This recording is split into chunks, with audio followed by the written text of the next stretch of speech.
lebih besar, lebih kecil.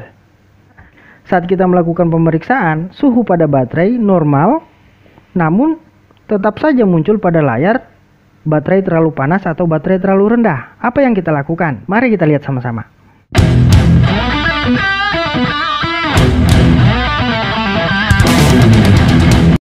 Pasti teman-teman pernah mendapatkan notifikasi seperti ini. Notifikasi seperti ini muncul pada layar smartphone saat kita melakukan pengecasan atau pengisian baterai. Biasanya muncul notifikasi suhu baterai terlalu rendah atau suhu baterai terlalu panas dan menyarankan kita untuk melepaskan pengisian daya. Penyebab munculnya notifikasi seperti ini diakibatkan karena pada bagian IC power mendeteksi adanya ketidakstabilan suhu pada komponen baterai atau yang sering disebut dengan baterai temperatur. Pengukur baterai temperatur ini letaknya berada pada bagian baterai. Baterai seperti ini sama saja dengan baterai yang seperti ini. Jika kita membongkar isi bagian dalam atau bungkusan dari baterai ini, kita akan mendapatkan komponen yang seperti ini. Ya, teman-teman perhatikan. Ini biasanya teman-teman dapatkan saat membongkar sebuah baterai.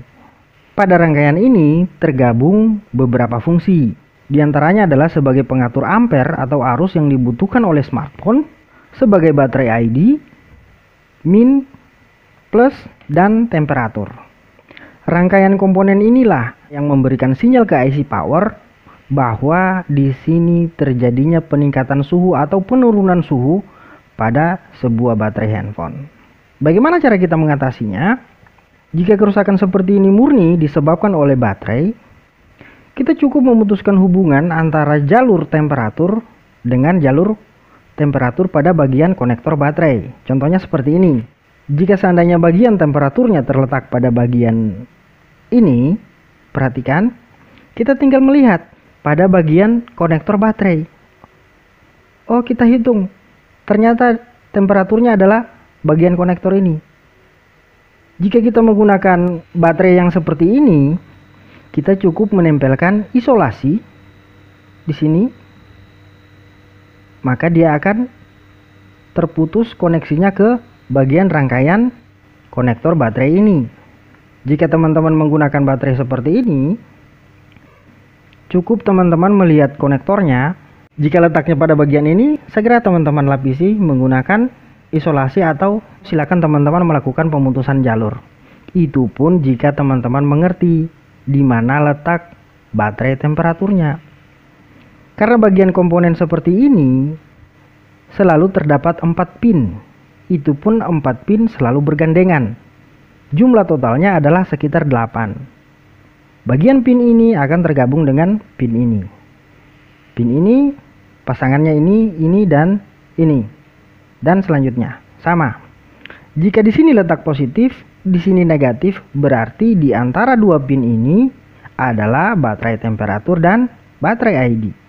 Begitupun dengan konektor baterai yang seperti ini.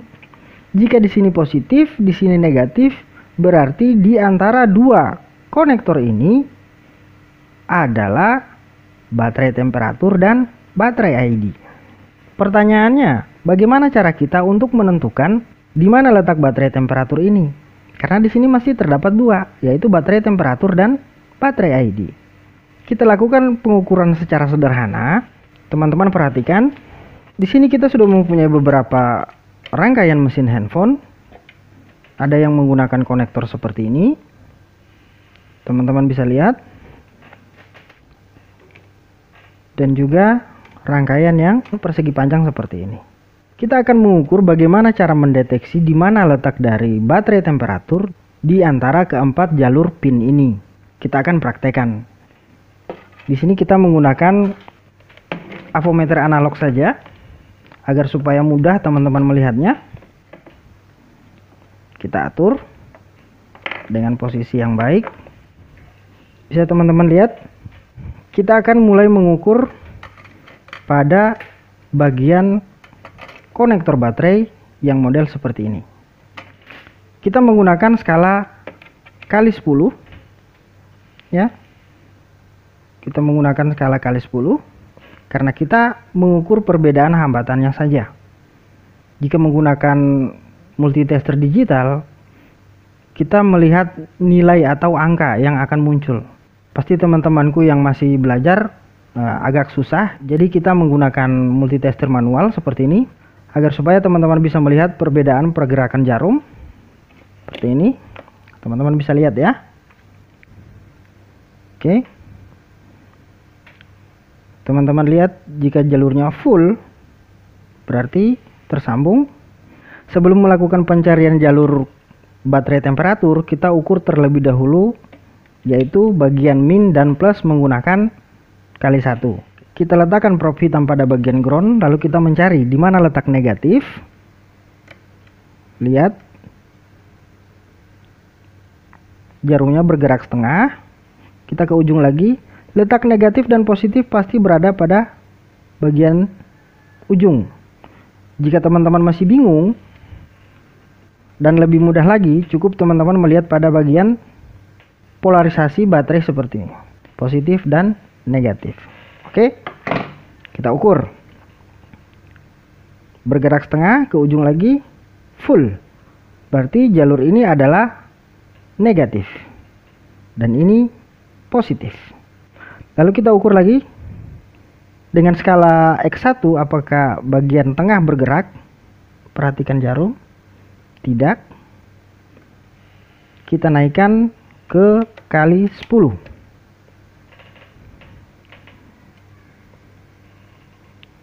Kita ukur. Setelah negatif, kita ke pin selanjutnya. Kita ukur, perhatikan pergerakan jarum pada multitester ini dengan skala kali 10. Perhatikan ya, seperti itu pergerakannya. Coba teman-teman bisa teman-teman bisa lihat. Perhatikan lagi pergerakannya. Kita beri angka di 5 ya, kita bulatkan di 5 lah, di angka 5. Oke, lalu kita berpindah lagi pada jalur yang selanjutnya. Lebih kurang. Jika kita ke sebelahnya, lebih tinggi. Pergerakan jarumnya lebih tinggi lagi. Kita ke sebelah lagi, lebih rendah. Jika kita balik, probe positif pada ground, kita ukur lagi bagian ini. Sama, kita kembali ke jalur selanjutnya, lebih kurang. Untuk menentukan di mana letak baterai temperatur, silakan teman-teman melihat di mana pergerakan jarum yang lebih rendah, itulah baterai temperatur. Ya, teman-teman perhatikan. Pergerakan jarumnya lebih rendah, berarti ini adalah baterai temperatur. Jika ini baterai temperatur, secara otomatis ini adalah baterai ID. Sampai di sini teman-teman bisa paham? Kita coba lagi di rangkaian mesin selanjutnya. Masih dengan konektor yang seperti ini. Kita letakkan probe hitam pada bagian negatif, lalu probe merah kita gunakan untuk mengukur. Lebih besar, lebih kecil. Lebih besar, lebih kecil. Kita balik. Sama, lebih besar, lebih kecil. Ingat, untuk hambatan temperatur, pergerakan jarumnya sangat kecil. Berarti hambatannya besar. Jika baterai ID, pergerakannya besar. Berarti hambatannya kecil. Untuk baterai temperatur adalah pergerakan jarum yang kecil dengan hambatan yang besar. Teman-teman bisa paham? Walaupun kita balik-balik sama saja. Ya, pasti ada perbedaan. Full, rendah. Kita coba pada mesin selanjutnya. Ini adalah rangkaian mesin Samsung. Kita ukur. Letakkan probe warna hitam pada bagian ground, lalu ukur. Bandingkan full, rendah, full, rendah. Berarti yang menunjukkan jalur konektor temperatur adalah bagian ini. You understand? Next, kita lanjut ke mesin berikutnya. Nah, bagaimana jika kita mendapatkan konektor yang seperti ini? Ini lebih puyeng lagi pasti teman-teman ini. Kita gunakan dengan teori yang sama, yaitu kita letakkan probe warna hitam ke bagian negatif. Kita ukur terlebih dahulu di mana letak negatifnya. Agar lebih mudah kita gunakan skala buzzer. Jika jalur negatifnya tersambung, dia seperti itu. Kita ukur di mana jalur negatif. 100% ini negatif. Lalu, ya sama negatif. No.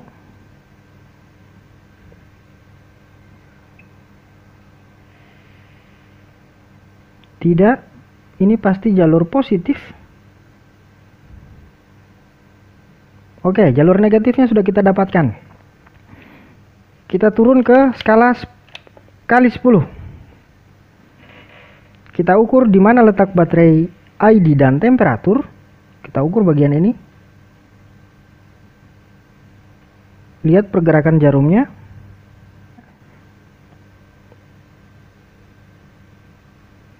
Jika bagian ini tidak, karena biasanya jika di sini letak negatif, pasti di bagian tepian ini adalah positif. Di mana letak dari pin yang satu untuk jalur yang menunjukkan baterai ID dan temperatur, kita ukur pada bagian pinggiran. Yuk, apakah ada perbedaan? Ya, kita ukur lagi ke sini. Lihat pergerakannya. Jika pada multitester kita bulatkan menjadi 4, lalu kita ukur ke bagian ini, kurang, lebih banyak, lebih besar, ke 4 ya, naik ke angka 4, lalu kita ukur bagian ini, kurang. Berarti bisa kita simpulkan bagian temperatur baterai ini adalah pada bagian jalur ini. Itu jika teman-teman hanya mendapatkan kerusakan pada bagian baterai. Murni kerusakan tersebut disebabkan karena dari bagian baterai. Nah, bagaimana jika saat kita melakukan pemeriksaan suhu pada baterai normal, namun tetap saja muncul pada layar baterai terlalu panas atau baterai terlalu rendah? Apa yang kita lakukan? Mari kita lihat sama-sama. Setelah kita mengukur, kita sudah mengetahui letak dari baterai temperatur tersebut adalah pada bagian pin konektor ini. Berarti di sini positif, negatif, dan baterai ID. Pertanyaannya tadi, bagaimana jika notifikasi tersebut muncul namun pada baterai setelah kita memeriksa baik-baik saja, sudah ganti baterai baru, tetap saja muncul notifikasi seperti itu? Ya, kita harus mengukur, kita telusuri jalurnya. Jalur baterai temperatur ini masuknya ke rangkaian apa? Setiap jalur baterai temperatur selalu saja melalui beberapa komponen. Di antaranya adalah, ini pasti ya, pasti melalui komponen dioda, kapasitor, dan resistor. Handphone apapun itu. Coba kita lihat.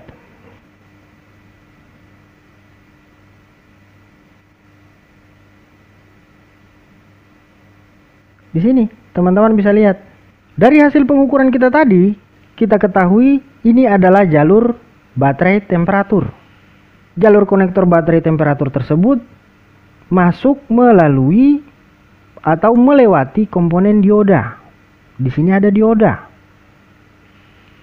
Kita ukur lagi, pasti ada kapasitor. Jika tulisannya NC seperti ini, berarti kapasitornya tidak ada. Lihat di sebelahnya, pasti ada kapasitor.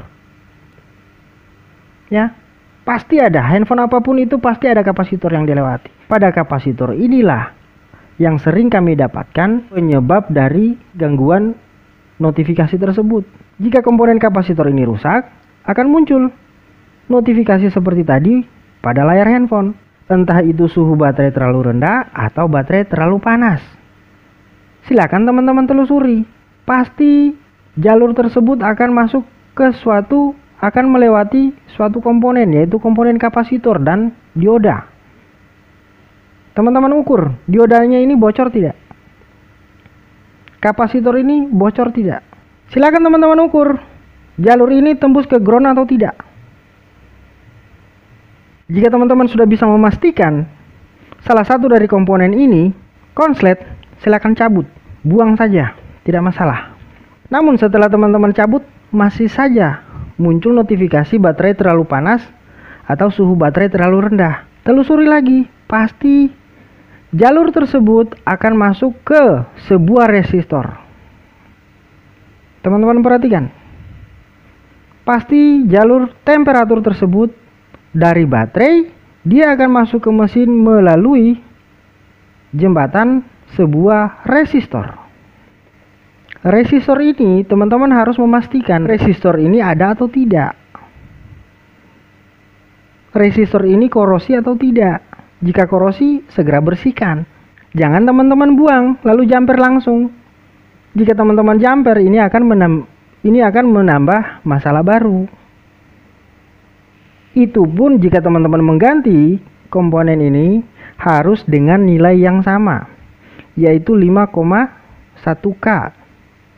Ini harus sama.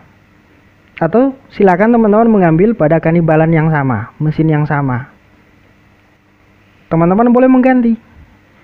Tapi untuk mencabut dan menjumper tidak dianjurkan. Oke?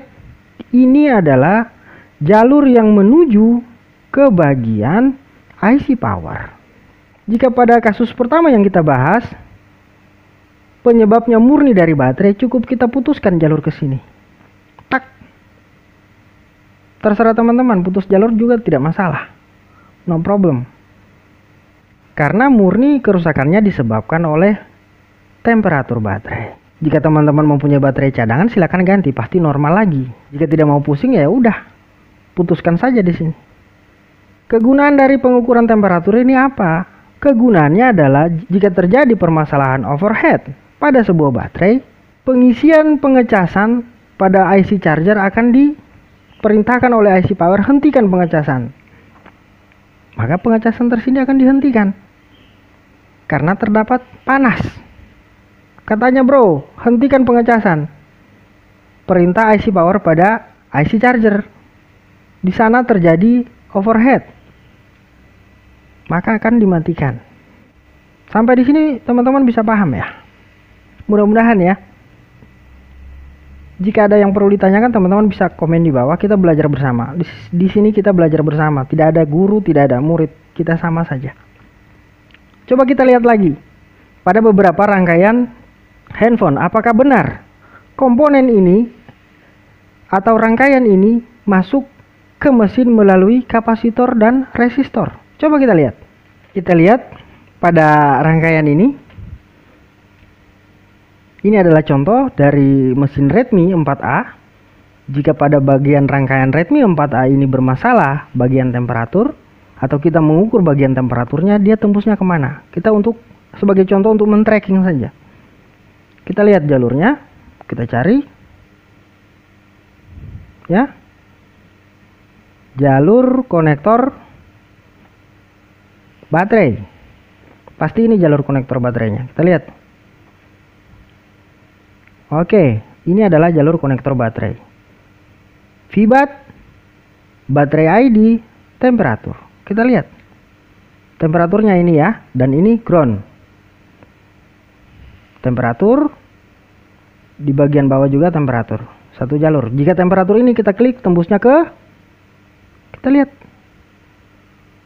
Tembus ke bagian ini. Apa? Kapasitor. Periksa kapasitor ini. Konslet atau tidak. Ini jika teman-teman menggunakan skema ini. Jika lebih jelas lagi, silakan menggunakan PDF dengan tipe handphone yang Anda gunakan. Namun jika teman-teman tidak menggunakan skema sama sekali, Ya tidak masalah, kita ukur saja satu-satu sampai bonyok ini mesin handphone. Kita ukur aja jalurnya satu-satu. Bisa, tapi memakan waktu yang lama. Coba kita ke bagian mesin selanjutnya yang lebih jelas lagi. Di sini ada sampel handphone Redmi 5. Kita lihat di mana letak konektor baterainya. Pasti ini. Oke. Baterai ID, baterai temperatur, VBAT, ground. Pada bagian bawah sama. Baterai temperatur, VBAT, ground. Oke, temperatur. Ini ya. Kita klik, perkecil. Dia akan masuk ke bagian touch point. Baterai temperatur, lalu pasti menuju ke rangkaian lagi. Ini dia bro. Resistor. Dia menuju langsung ke resistor. Dari resistor ini ada satu bagian jalurnya menuju langsung ke IC power. Ini dia IC power. Jika kita telusuri dari resistor ini masuknya kemana lagi? Sama. Dia masuk ke resistor lagi. Ukurlah bagian ini. Ke IC power juga. Ya. Larinya ke IC power pasti. Namun pada umumnya kita dapatkan selalu saja terdapat kapasitor. Biasanya di sini pada rangkaian ini orang Cina juga tidak mau pusing ya. Pada dasarnya semua skema pada handphone sama saja. Namun letak komponennya yang berbeda. Jika teman-teman mengetahui ini sama halnya dengan cara kerja iPhone. Oke teman-teman, semoga pelajaran kita kali ini bermanfaat. Dimana ada kemauan pasti ada jalan. Jangan lupa komen di bawah. Kita belajar bersama. Saya akhiri. Assalamualaikum warahmatullahi wabarakatuh.